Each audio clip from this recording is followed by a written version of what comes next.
Hello ನನ್ನ ಪ್ರೀತಿಯ ವೀಕ್ಷಕರೇ, ಆಯಿಷಾ ಅಡುಗೆ ಮನೆಗೆ ಸ್ವಾಗತ. ವೀಕ್ಷಕರೇ, ಇವತ್ತು ಎಗ್ ಕಟ್ಲೈಟ್ ಮಾಡ್ತಾ ಇದ್ದೀನಿ. ಈ ಎಗ್ ಕಟ್ಲೈಟ್ ನೀವು ಒಂದು ಸಲ ಮಾಡಿದ್ರೆ ಪದೇ ಪದೇ ಇದೇ ರೀತಿ ಮಾಡಿ ತಿಂತೀರಾ, ಅಷ್ಟು ರುಚಿಯಾಗಿರುತ್ತೆ. ಹಾಗಾದ್ರೆ ಈ ಎಗ್ ಕಟ್ಲೈಟ್ ಮಾಡಬೇಕಾದ್ರೆ ಹೇಗೆ ಮಾಡೋದು ಅನ್ನೋದನ್ನ ನೋಡ್ಬೇಕಾ? ಹಾಗಾದ್ರೆ ವಿಡಿಯೋನ ಸ್ಕಿಪ್ ಮಾಡದೆ ಪೂರ್ತಿ ವಿಡಿಯೋ ನೋಡಿ. ಇಲ್ಲಿ ನಾನು ಮೊದಲಿಗೆ ಶುಂಠಿ ಬೆಳ್ಳುಳ್ಳಿಯನ್ನು ತಗೊಂಡಿದ್ದೀನಿ, ಹಾಗೆ 4 ಹಸಿ ಮೆಣಸಿನಕಾಯಿ ತಗೊಂಡಿದ್ದೀನಿ. ಈ ಮೂರನ್ನು ಜಜ್ಜಿ ಇಟ್ಕೊಳ್ಬೇಕು ಅಥವಾ ಪೇಸ್ಟ್ ಮಾಡಿ ಆದರೂ ಇಟ್ಕೋಬಹುದು. ಇಲ್ಲಿ 3 ಮೊಟ್ಟೆಯನ್ನು ತಗೊಂಡಿದ್ದೀನಿ. 3 ಮೊಟ್ಟೆಯನ್ನು ಚಿಕ್ಕ ಚಿಕ್ಕದಾಗಿ ಕಟ್ ಮಾಡ್ಕೊಂಡಿದ್ದೀನಿ. ಹಾಗೆ ಉಪ್ಪು ಮತ್ತೆ ಕರಿ ಮೆಣಸನ್ನು ಪೌಡರ್ ಮಾಡಿ ಮಿಕ್ಸ್ ಮಾಡಿ ಹಾಕ್ತಾ ಇದ್ದೀನಿ. ಮೇಲ್ಗಡೆ ಸ್ಪ್ರಿಂಕಲ್ ಆಗಿ ಹಾಕಬೇಕು. ನೋಡಿ, ಇವಾಗ ರೆಡಿಯಾಗಿದೆ. ಇಲ್ಲಿ ಆಲೂಗೆಡ್ಡೆಯನ್ನು ತಗೊಂಡಿದ್ದೀನಿ. ಬೇಯಿಸಿದ ಆಲೂಗೆಡ್ಡೆ 2 ತಗೊಂಡಿದ್ದೀನಿ. ಇದನ್ನು ಚೆನ್ನಾಗಿ ಮ್ಯಾಶ್ ಮಾಡಿ ಇಟ್ಕೊಳ್ಬೇಕು. ಜೀರಿಗೆ ಪೌಡ್ರನ್ನು 1 ಟೀ ಸ್ಪೂನ್ ಅನ್ನು ಹಾಕ್ಕೊಳ್ತಾ ಇದ್ದೀನಿ.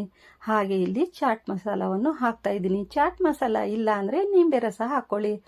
ಈಗ ಶುಂಠಿ ಬೆಳ್ಳುಳ್ಳಿ ಜಜ್ಜಿ ಹಾಕ್ತಾ ಇದ್ದೀನಿ. ನೋಡಿ, ಇದರ ಜೊತೆಗೆ ಟೇಸ್ಟಿಗೆ ತಕ್ಕಂತೆ ಉಪ್ಪು, ಇಲ್ಲಿ ಪುದೀನ ಸೊಪ್ಪು ಸಣ್ಣಗೆ ಹೆಚ್ಕೊಂಡಿದ್ದೀನಿ.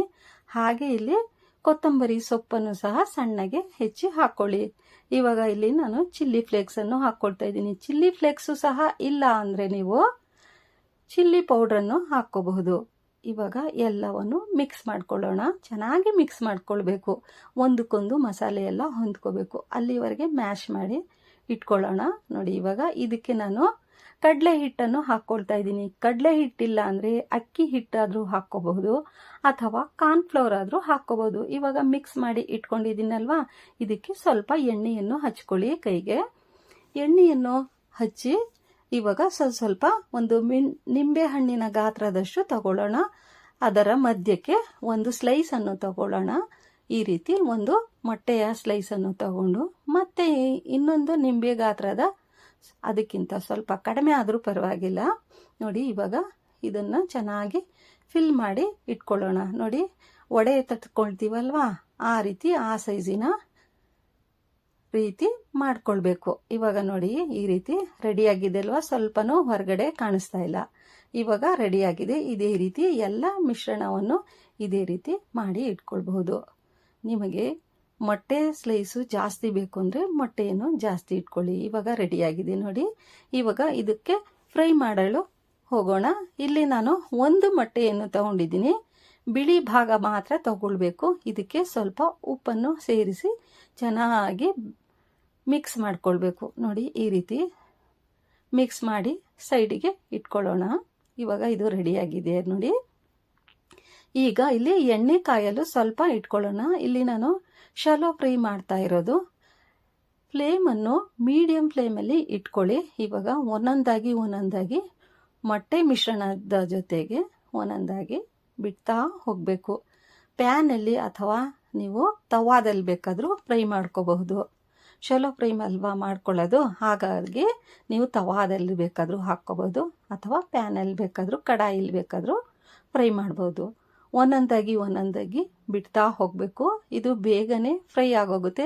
ಯಾಕೆ ಅಂದರೆ ಎಲ್ಲ ಮಿಶ್ರಣವನ್ನು ನಾವು ಮೊದಲೇ ಬೇಯಿಸ್ಕೊಂಡಿದ್ದೀವಲ್ವ, ಆಲೂಗೆಡ್ಡೆ ಮತ್ತು ಮೊಟ್ಟೆ ಎಲ್ಲ ಬೇಯಿಸ್ಕೊಂಡಿದ್ದೀವಲ್ವ, ಹಾಗಾಗಿ ಇದನ್ನು ಶಾಲೋ ಫ್ರೈ ಆಗಿ ಮಾಡ್ಕೊಳ್ಬಹುದು. ಇವಾಗ ಫ್ಲೇಮು ಹೈಯಲ್ಲಿ ಇಟ್ಕೋಬೇಡಿ, ಇಲ್ಲದೇ ಇದ್ದರೆ ಕಲರು ಬ್ಲ್ಯಾಕ್ ಆಗೋಗುತ್ತೆ. ಆದ್ದರಿಂದ ಮೀಡಿಯಂ ಫ್ಲೇಮಲ್ಲಿ ಇಟ್ಟು ಒಂದು 3 ನಿಮಿಷ ಬೇಯಿಸಿದ್ರೆ ಸಾಕು, ಎಲ್ಲ ಚೆನ್ನಾಗಿ ಫ್ರೈ ಆಗೋಗುತ್ತೆ. ನೋಡಿ, ಒಂದೊಂದಾಗಿ ಪಲ್ಟಾಯಿಸಿ ಒಂದು 2 ಸಲ ಪಲ್ಟಾಯಿಸಿದ್ರೆ ಸಾಕು, ಫ್ರೈ ಆಗೋಗುತ್ತೆ. ನೋಡಿ, ಇವಾಗ ಗೋಲ್ಡನ್ ಕಲರ್ ಬಂತಲ್ವಾ, ಎಷ್ಟು ರುಚಿಯಾಗಿ ಅಂದರೆ ಅಷ್ಟು ರುಚಿಯಾಗಿರುತ್ತೆ. ಮೇಲ್ಗಡೆಯಿಂದ ಕ್ರಿಸ್ಪಿ, ಒಳಗಡೆಯಿಂದ ಜ್ಯೂಸಿಯಾಗಿ ಇರುತ್ತೆ. ಇವಾಗ ಫ್ರೈ ಆಯಿತು. ಇನ್ನೊಂದು ಬ್ಯಾಚು ಸಹ ಇವಾಗ ಫ್ರೈ ಮಾಡ್ಕೊಳ್ಳೋಣ ಇದೇ ರೀತಿ. ನೋಡಿ, ಇವಾಗ 2 ಬ್ಯಾಚನ್ನು ರೆಡಿಯಾಗಿದೆ. ಇವಾಗ ಇದು ತಿನ್ನೋದಕ್ಕೆ ಸಿದ್ಧವಾಗಿದೆ. ನೋಡಿ ವೀಕ್ಷಕರೇ, ಎಷ್ಟು ಸುಲಭ ಅಲ್ವಾ ಮಾಡೋದು? ನೀವು ಈ ರೀತಿ ಮಾಡಿ ಸುಲಭ ರೀತಿಯಲ್ಲಿ ಮಾಡ್ಕೋಬಹುದು. ವೀಕ್ಷಕರೇ, ವಿಡಿಯೋ ಇಷ್ಟ ಆಯ್ತಲ್ವಾ? ಇಷ್ಟ ಆದರೆ ಒಂದು ಲೈಕ್ ಕೊಡ್ತೀರಲ್ವಾ? ಲೈಕ್ ಮಾಡಿ. ಹೊಸದಾಗಿ ನೋಡ್ತಾ ಇದ್ರೆ ಸಬ್ಸ್ಕ್ರೈಬ್ ಮಾಡ್ಕೊಳ್ಳಿ. ನಿಮ್ಮ ಫ್ರೆಂಡ್ಸ್ಗೂ ಶೇರ್ ಮಾಡಿ. ಇದೇ ರೀತಿ ಸಿಂಪಲ್ ಆಗಿ ನಿಮಗೋಸ್ಕರ ನಾನು ವಿಡಿಯೋನ ಶೇರ್ ಮಾಡ್ತಾ ಇರ್ತೀನಿ. ನೋಡಿ ಇವಾಗ ಮುರಿದು ತೋರಿಸ್ತೀನಿ ಯಾವ ರೀತಿ ಬಂದಿದೆ ಒಳಗಡೆಯಿಂದ ಅಂತ. ನೋಡಿ ಹೇಗೆ ಬಂದಿದೆ ಅಂತ ನೋಡ್ತಾ ಇದ್ದೀರಲ್ವಾ? ನೀವು ಮಾಡಬೇಕು ಅನಿಸ್ತಾ ಇದೆಯಲ್ವಾ? ಮಾಡಿ, ಮಕ್ಕಳಿಗೆ ದೊಡ್ಡೋರಿಗೆ ಎಲ್ರಿಗೂ ಇಷ್ಟ ಆಗುತ್ತೆ. Thank you for watching. Take care.